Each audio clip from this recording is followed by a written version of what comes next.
on today. And so as we continue in our worship, we center briefly on this text from John chapter 1, verses 29 through 34, which Eric read for us. And it's an interesting little text. It's just a few verses, but it's one that continues where we've been. We've been talking about John the Baptist. Last week we had our remembrance of baptism, where it's baptism of the Lord Sunday. We remembered Jesus' baptism and even marked our own baptism. And so we continue with this story of John, and we begin to see even more so how John's story is so interwoven with Jesus' story. And it's an interesting thing that in Matthew, Mark, and Luke's Gospels, we have these great narratives of Jesus' birth. There are mangers, there are angels, there are shepherds out in the field, there's some wise people who come. I mean, all this great pageantry, these wonderful images are painted for us in those three Gospels. But in John's Gospel, it begins with telling us in the beginning was the Word, and the Word was God, and the Word was with God, and the Word became flesh and dwelt among us, case closed. And then we go right into this narrative about John the Baptist and what he was doing. And when we pick this up in verse 29, we have John sharing a testimony about who he is, about what he has done, and what he has spoken. Testimony is very important. I think long about Tuesday, CNN and Fox and CNBC will be talking about some testimonies and some various... Oh, y'all don't know that's happening? So you have your hand in the sand too? Okay, all right. Sometimes that's a better place for it, given the current news cycles. But when you hear the word testimony this week, I want you to hear it in a different way than you would have otherwise. So when we think about testimony, it's an account of your knowledge. It's not an account of what someone else knows. If you are the person who's called to give a testimony, it's an account of what you know. A testimony is when you share what you know. It's your side of the story. It's how you see the matter, not how anybody else sees it. And it's interesting that today and tomorrow we celebrate the life and legacy of Reverend Dr. Martin Luther King Jr. We also mark today within the United Methodist Church Human Relations Day, a day when we acknowledge the work and witness of those who are seeking justice, equity, and peace around the world. But particularly as we focus on Dr. King for a few moments, he gave his testimony over and over again. He shared his account of racism, poverty, injustice, oppression, and neglect. He told the story of segregated washrooms, restaurants, and schools. Some of that you all experienced firsthand and know quite well. The rest of us sit around and act like we've always been able to go wherever we want to go. Until we realize we still can't go everywhere we think we ought to go.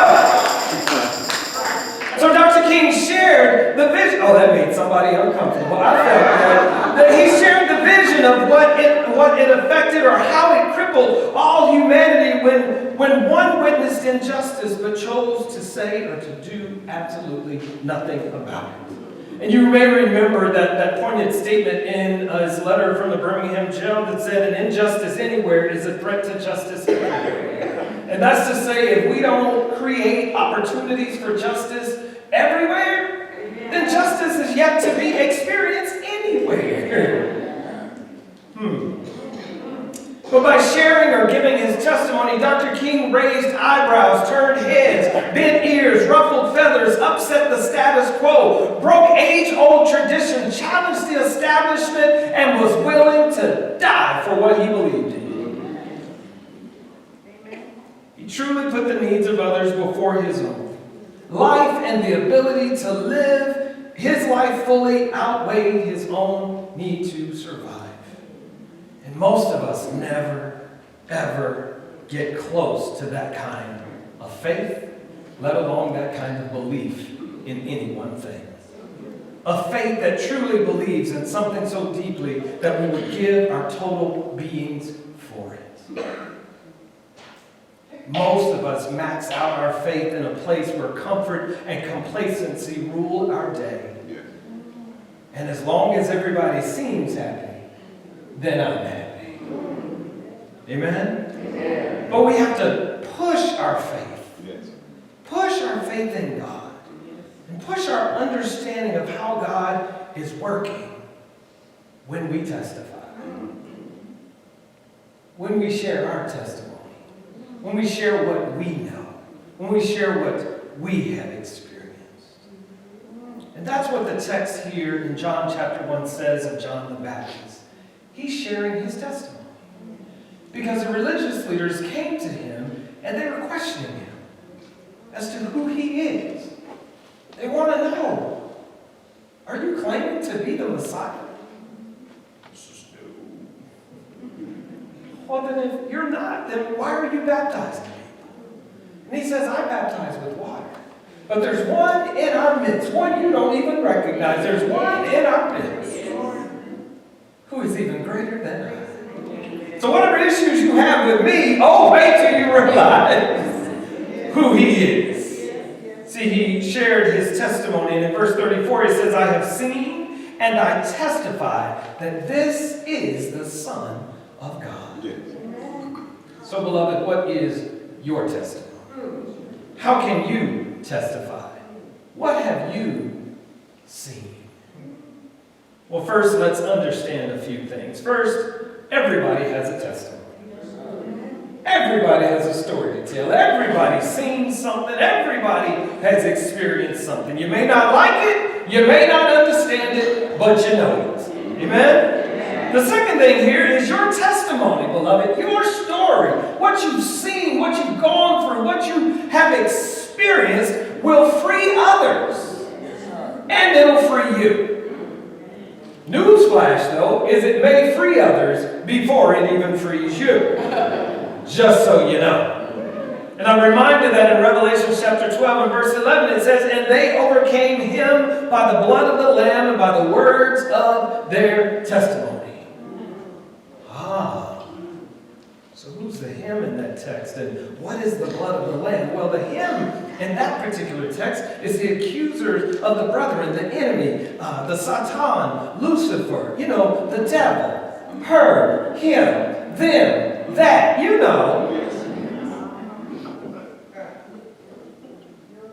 Yeah.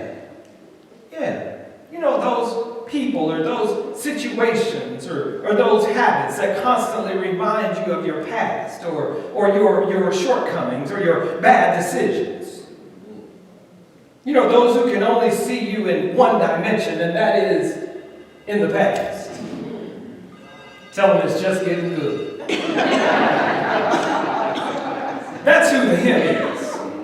And the blood of the Lamb is what was shed for you and for me on Calvary. It's that blood that reaches the highest mountains and flows to the lowest valley. Amen? Amen. That blood that gives us strength from day to day and that will never ever lose its power. See, when you testify of what God has done, when you share who God is in your life, when you look back over your life and you think things over, amen, when you realize that it's not by might and not by power, but by my spirit, says the Lord. When you tell somebody that the race is not given to the swift, nor to the strong, but to the one that endures to the end, that you testify. When you share that the love, grace, and peace and mercy of God makes a difference in your own life, that you testify of what you know to be true of God. When you give a testimony, when you say, that's where I used to be, but this is where I am now. And that's what I used to do, but this is what I do now. When you say that that's who I used to be, but this is who I am right here and right now, that's you giving your testimony. And that's not about you, it's about what God is working through you. And wrapped up in all of this is an understanding of who God is, and that God is always at work in your life. And there's nothing you can do to stop it. Wrapped up in all of this is a faith, hope, and a belief that all things will indeed work together for your good. Why? Because you love the Lord. Wrapped up in all of this is a profound notion of self-forgiveness and an extension of forgiveness for others even when it hurts.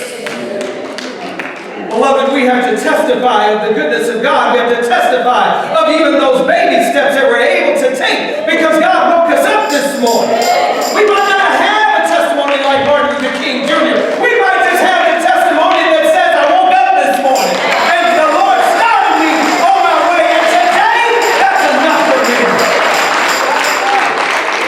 But to get to a place where we stop waiting until perfection comes before we speak anything about anything. We have to get to a place where we understand that God is at work, and no, I am not my mistakes. I am not my bad habits. I'm not my broken relationship. I am not my shattered heart. I am not even my poor communication skills. I am who God is calling me to be already. Why? Because it's already been made sure in God. And by sharing who God is and what God has done in your life, your strength to trust God will be increased because you will be constantly reminded of whose testimony you are truly sharing. Because you begin to realize that it's not even your testimony that you're sharing. What you're sharing is God's testimony. You're sharing the story of what God has done through you, not what you've done through God.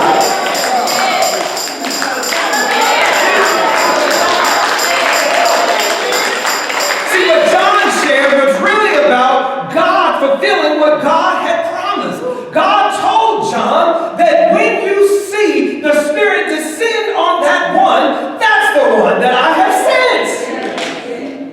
Okay. All right. Let's see. All right. See, this assures John that if God makes a promise, God will fulfill that promise. And what MLK shared was really about God and what God was doing in the world. See, King was just a witness telling us what he saw. Because he kept telling the story, he kept getting more and more of the story. Beloved, if you keep telling the story, you'll get more and more of the story.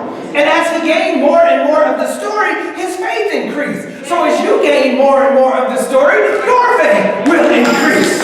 As his faith increased, so did the risk. Uh-oh. That's usually where we clock out.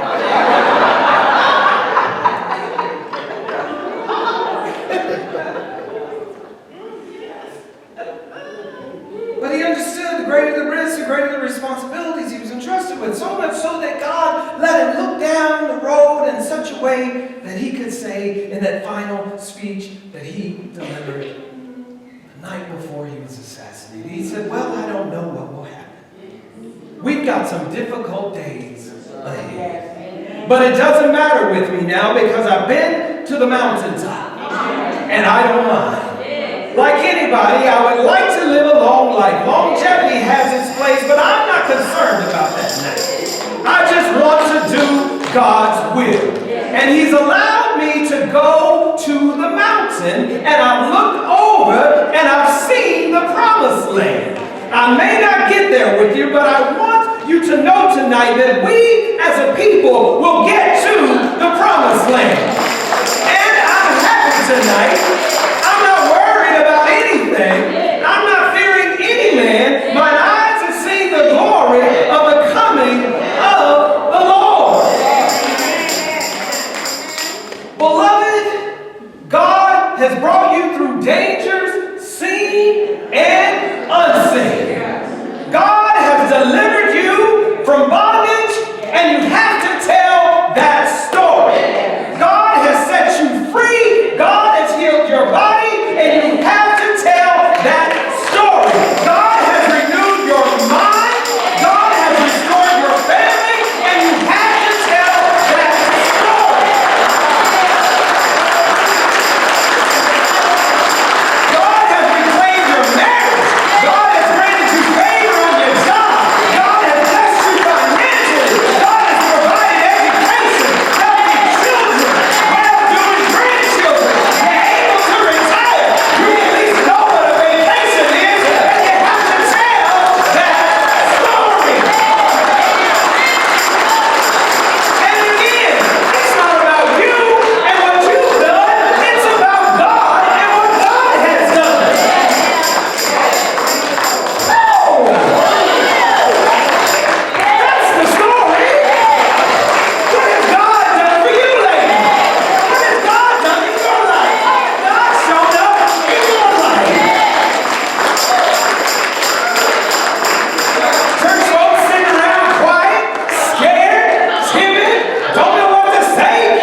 will help others to get the freedom that they need.